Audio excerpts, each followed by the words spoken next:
Hello, today I want to share with you a fit that I came up with for running besieged covert research facilities using a Dominix.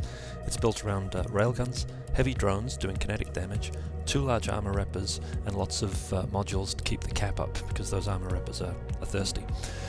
This site has 2 waves of Mordus Legion ships, mostly battleships. First wave is going to be 3 ships, second wave is going to be 5, and there's a chance of cruisers being mixed in there. 1 or 2 of them. It's mostly battleships though. What I'm showing you here is the second wave. As I was taking on 5 ships, I started by killing one of the cruisers, and then the second one was too far away, so I switched to the battleships. I'm not doing my range properly here. With this fit, you want to sit around 50 kilometers away from the targets. That lets them stay within your drone control range, and your guns will be hitting them just fine. Second half of this video is going to be a detailed look at the fit module by module. You can get loot of about 20 to 30 mil on average from the site, so it's not great, but it was a fun challenge coming up with a fit that could run this solo.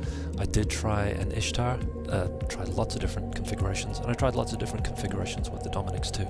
This is the one that this was the first one I found which worked, so I hope it's something you can use too.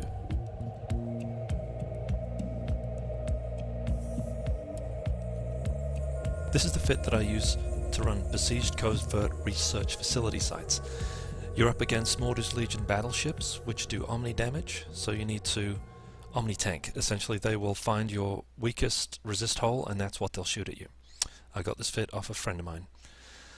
So your main weapon is 250mm railguns, as many as you can fit, and you could obviously make those meta if you needed to. It's a very cap intensive fit, so in the mids we have several different ways of keeping your cap running. There's a cap booster here using navy caps, and you want to carry at least 15 charges in your cargo. Afterburner to keep your speed up, if that's helpful. You can't fit, I don't think I could fit a micro warp drive here, and that would increase my signature anyway, so I went with Afterburner. I've got a cap battery to make the cap itself bigger, and a cap recharger to make the cap recharge quicker. Might be interesting to see if 2 cap batteries or 2 cap rechargers behave differently, but this seems to work just fine. There's a micro jump drive for getting out. The Mordus Legion battleships and cruisers do disrupt you, but they do not scram you. So even if they have you pinned down so you can't warp out, you can use the micro jump drive. The lows is where all the tanking happens, and we've got lots of it. Start with the non-tank thing. We have a drone damage amplifier to help with the drones, and we're going to talk about those in a second. Reactive armor hardener, that reacts to the kind of damage that's coming in and will change the resistances that it's offering. So as you continue to get hit by something, it will resist that thing more. So it's a sort of automatic self-filling hole. 2 large armor repairers. This is what will keep you going when the besieged site has kicked up the second wave, where there could be 5 battleships firing at you at the same time. You'll need to have both those reppers running until you can thin out the rats a little bit. Energized adaptive nanomembrane, again a generic resistance unit, 1600mm plate, and a damage control. In the rigs, I have a large nanobot accelerator to make the repairers work better, and 2 large auxiliary nano pumps, which I think give you more armor to start with. And that's it for that. In the drones, there's a real mixture of drones here. I'm sorry about that. What I think is going to work best is 5 Wasp IIs, or integrated Wasps if you can't do the Wasp IIs. I got this fit working when I had a sort of random scattering of Wasps around, and I haven't got 5 Wasps here.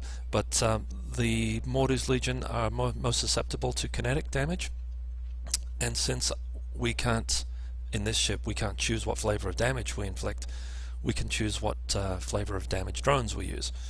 So I went with the Wasps, and that was a big improvement over the Ogres. As you can see, these Ogres are here. I was trying all Ogres, I tried sentries, tried lots of different things that didn't work, and this is what worked. I have these ECM drones because I thought I would need those to help me get out, but they actually don't really need to be there. In the cargo, I am carrying again, with the mobile depot and the warp core stabs, I thought in case someone jumps me and I'm pinned there for a while, I could, as a last-ditch effort, drop the mobile depot, swap out the lows for warp core stabs and try and warp away that way.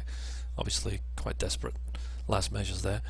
And I've got some extra Navy Cap boosters here. I think 15 is the right number to have. In a typical session of going through the Besieged site, I go through at least 2 reloads.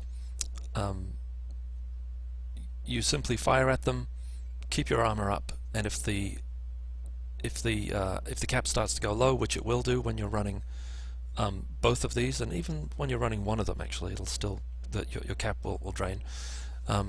Just run the cap booster and give yourself the opportunity to reload the cap booster when you don't particularly need it. It takes about a minute to reload, so don't wait till the last second to use your last cap booster, realize you need another one, and then have to wait a whole minute for it.